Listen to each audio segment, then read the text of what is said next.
Hi, so I was recording something before, so this would be like part two to that.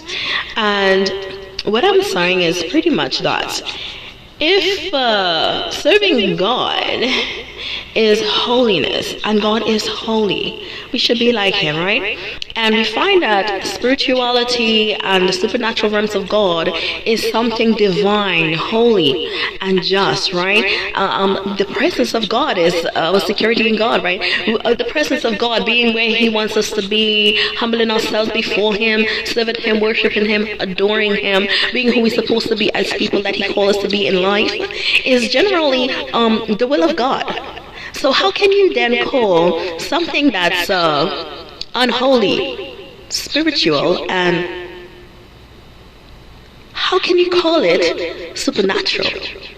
I think supernaturality has to do with righteousness and realness before God. But some people just like to balance everything out, and their balance is to take something unjust and holy and hold it up to something that's true and say, there, we have to come in the middle.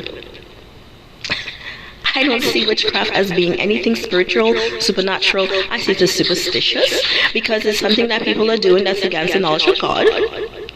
God didn't say to do it, right? So you're doing something against the knowledge of God, right? And you find yourself doing things that you're not supposed to do, because when you think about these details, witchcrafting, and you think about the things that people do to make that thing become something that they call real. Realness and reality has nothing to do with that.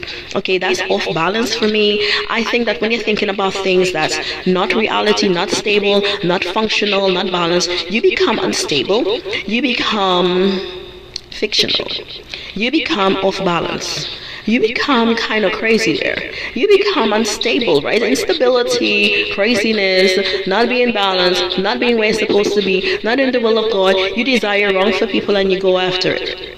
You want to hurt people and you go after it. That's insecurity, that's instability, that is being off the top, psychologically uninclined with the right methodology on how you're supposed to treat people, how you're supposed to live, and how you're supposed to function in this world. I don't understand how some people would just like to, like we will call freedom of worship. Like, okay, so you're free to worship God, right? You're free to worship God because He is almighty and He does not divide anyone. He does not tell you cannot do that. Right, coming from anywhere that you want in your life, like any place that you were before, coming from any culturalization in mankind, humanity, coming from any, say any race, right? God welcomes you. Coming from any country, right? Any tradition of man, God will welcome you, right? And that's being very stable there. Now, when it comes to people saying, well, we have other ways of worshiping, I cannot tell you what to do, but I can tell you what I do. I worship God, and I think that is being stability, and I think that's being balanced, because when you begin to say you have worship, and your worship is about things that is not up to par to the standards of reality, realness, but you begin to then go ahead to, and you want to hurt people, and you want to do wrong things to people, I don't think that's a freedom or right that should be welcome at all, because you are hurting people there. You're breaking the laws to do it.